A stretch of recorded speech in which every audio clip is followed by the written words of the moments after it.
Hey everyone, it's Dr. Denise Simpson. Hope you guys are fantastic. I just want to jump in here, make sure that I am live and that you guys can hear me. Hello, hello. Let's just do a double check here on my Facebook page.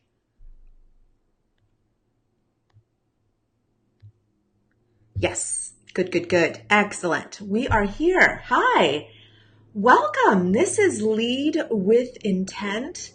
This is our weekly show where we get to talk about the mindset, the skill set, and the behaviors that conscientious leaders take. And so this is our weekly hangout.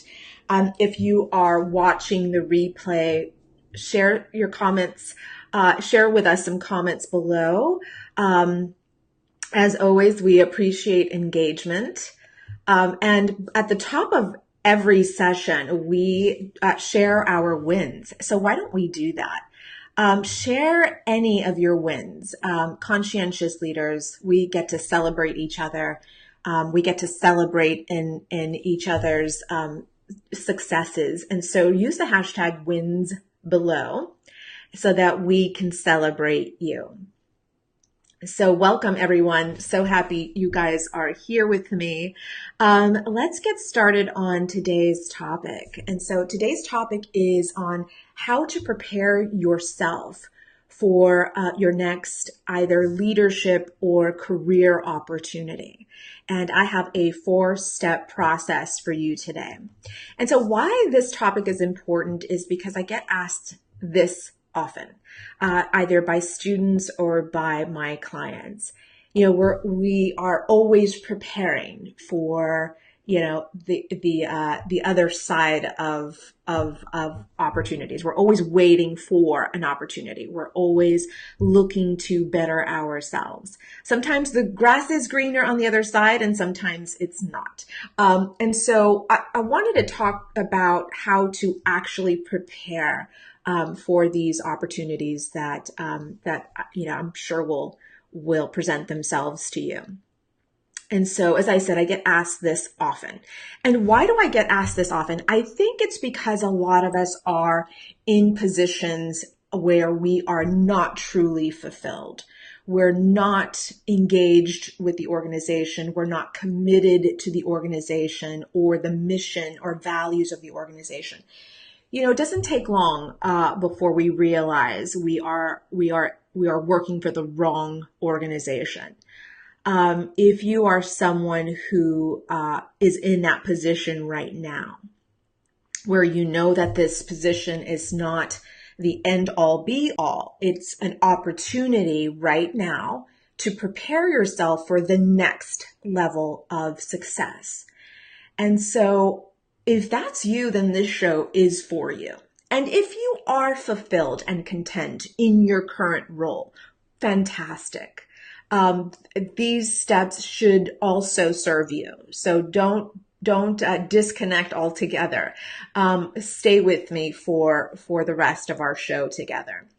So if you are someone who is always looking for the next opportunity to be better, do better, give more, serve more, then stay with me right here. We got a lot to talk about. So if you are multitasking, please come back to me. If you are at your desktop because you are at work, great. This is your lunch and learn. Use this opportunity for us to do some leadership training and development. You know, when I was in higher education, I always looked for free resources and opportunities for my employees to learn more. They weren't necessarily topics about the organization or what they were tasked with.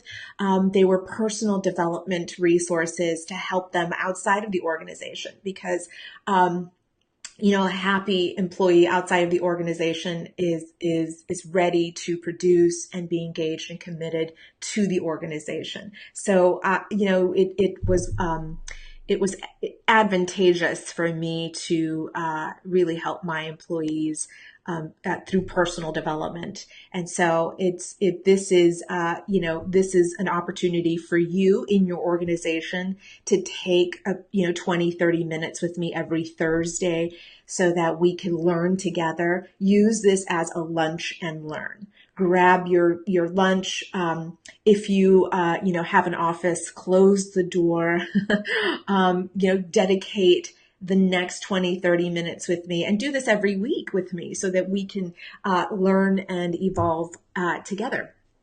So today we're talking about how to prepare for your next leadership or career opportunity. And we're about to dive into the 4-step process to get prepared. So let's begin with the first step. So we need to take a current inventory. Let's see where you're at right now.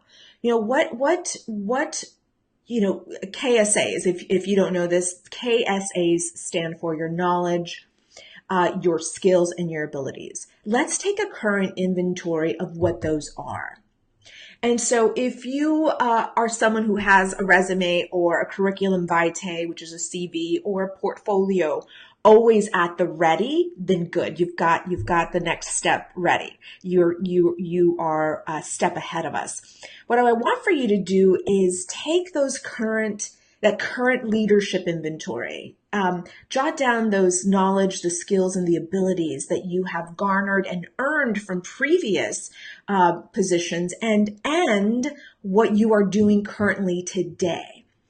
And here is a big tip for you. Make sure that resume, CV, or portfolio is updated with your current job, your current job role. Make sure that your experiences, your responsibilities, your skills is already populated in that resume, because you never know when an opportunity will present itself either inside your organization or in the industry that you are currently in. So make sure that you have that resume ready. But let's do that current leadership inventory. And I also want for you to look at perhaps there is a position that you're looking at. Perhaps you have an eye on a position and you know it's going to be available soon. Someone is about to leave the organization or is about to resign, and this is an opportunity that you want to jump on. I want for you to take a look at what the job description is for that position. I want for you to look at what KSAs are required for that role and see where there is a gap between what you currently have, what you're currently doing. And again, taking into account your past experiences and the accumulation of those KSAs from previous roles and what you're doing today. And I want for you to identify some blind spots there, some spots where you can improve on, or, that brings me to step number 2. So let me move step number 1. So again, step number 1 is we're just assessing our current leadership inventory. Again, I want for you to look at your KSAs that you have accumulated and that you have garnered and earned, and then now currently in this role that you're in. And then step number 2, let's assess those past experiences, right? Like I just said, we're going to look at everything that you've done in the past and then what you're currently doing now. Step number 3, I was jumping ahead already. Let's bridge the gap between your current inventory and the desired skills that are needed for this new position. I want for you to look at perhaps free training, free resources that you can look for online, that you can start either consuming or viewing or doing, so that we can add that to your resume or your CV. And so something that I tell a lot of my students and my clients is that even if you don't have the skill set, let's say you don't have the requirements to meet this new job role, right? The one that you're applying for. I still want for you to go for it. I still want for you to put a beautiful, cover letter ready. I want that cover letter to, really mirror who you are. I want it to kind of just your personality jump off of that paper. Because a lot of the times when I would hire faculty, a lot of these applicants did not have the skill set or the competency and did not meet those requirements for the position. But because their resume and of course, their experience in their industry spoke for itself, but their resume really highlighted a lot of their personality and their and the things that they were willing to do in this role if given the opportunity. And those were the people that I was excited to interview. Those were the people I was excited to get in the door. And honestly, all the people that met the requirements, either mindset or skill set, were in the door no matter what. I was ready to interview them. And actually, they were the ones that I would interview first. But then I'd have an applicant with a beautiful cover letter, really just, motivated, inspired, and ready to apply for the position. But then when I would look at the resume or their CV and they did not meet the minimum required skill sets, I still interviewed them. I still wanted to meet these people, even though, again, they did not meet those minimum requirements. I still was eager and excited to meet them to see if they had those traits, those skills, the transferable skills from their past experiences and what they could do in my department as a new faculty. And perhaps they didn't have teaching experience, but they were willing, they were able, they were excited and ready to learn whatever they could on the job, to do the job, that I was asking for them to do.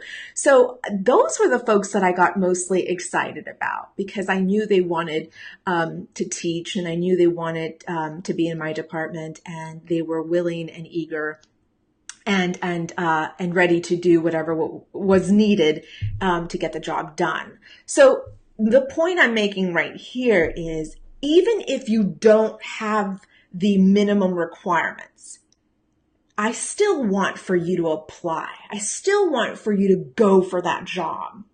The more experience we have in interviewing skills, the greater our skills, increase, the greater we become at persuasion and interviewing, because really it's a power of persuasion when you're going into an interview.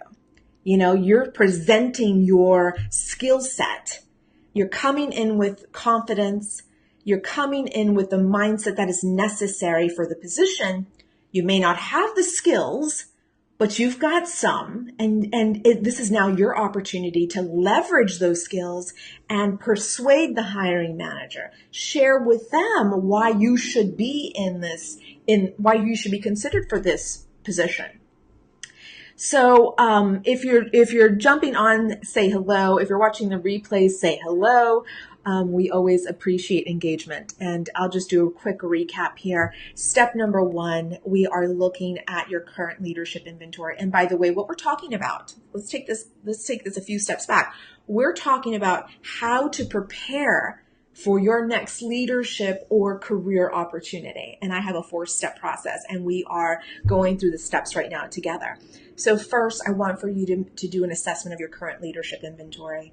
I want for you to have your resume, CV, or portfolio updated with your current role, with your current job responsibilities and duties. Make sure that is populated today, because who knows when a leadership opportunity will present itself, but at least you'll have that resume updated. Number 2, let's assess your past experiences, all of those KSAs, the knowledge, the skills, the abilities that you have earned and have accumulated from past experience. And I want for you to then go to step 3 and look at bridging the gap between what you have, the current KSAs, your current leadership inventory, and those desired skills that are needed for this job that you're possibly looking at. And so I want for you to look at free opportunities, or or maybe even paid opportunities for you to learn a new skill. Perhaps it's mindset that you are lacking. Sometimes it's the opposite. Sometimes it's not skill set. Sometimes it is the mindset. Sometimes it is the confidence. And so that leads me to step number 3. I want for you to just go for it. Like I really want for you to just apply. Go and apply, gain some experience in interviewing. And as I mentioned just a few minutes ago, it's really about persuasion. It's really about selling yourself to the hiring leader. It's really about leveraging your skills, your knowledge, your skills, and your abilities. And really leveraging that and presenting that to the hiring leader. And again, if you don't have the skill set, the minimum requirement to apply, I still want you to go for it. I want you to write a beautiful cover letter that really represents who you are, your motivation, your eagerness to learn. I have hired hundreds and hundreds of people. I've spent the last 20 years in leadership, so I can weed through applicants very, very quickly. And the ones that would stand out to me the most were the ones who didn't necessarily meet the minimum requirement, but still, or they did meet the minimum requirement, but didn't have a lot of, knowledge and skills for the job. But because those cover letters really, really showcased their eagerness and excitement for the role, those were the ones that I was really excited to meet. So I'm going to encourage you here. Step number 4, just go for it. Again, just go for it. What do you have to lose? You are someone who, has been loyal to your organization. And if you're someone who is, not fulfilled in their current role, then follow these steps right away. Get that resume ready. You deserve this opportunity. So go for it. Get the mindset in check. If it's fear that's keeping you from doing this, I understand. But the more we get ourselves out of our comfort zones, right, the more we can experience life to the fullest, because you deserve to have a fulfilling and rewarding career. So let's get you out there as soon as possible. So I want to encourage you guys to follow this 4-step process. I want to hear from you. Let me know what your thoughts are. Again, we went through these fairly quickly, but I wanted to put something out there for you because this is a question that I get asked often. How do I prepare for leadership opportunities? Well, here we are. Let's get this going. So know that I am here to support you. If you have any questions or concerns, let me know. I'm here to serve you.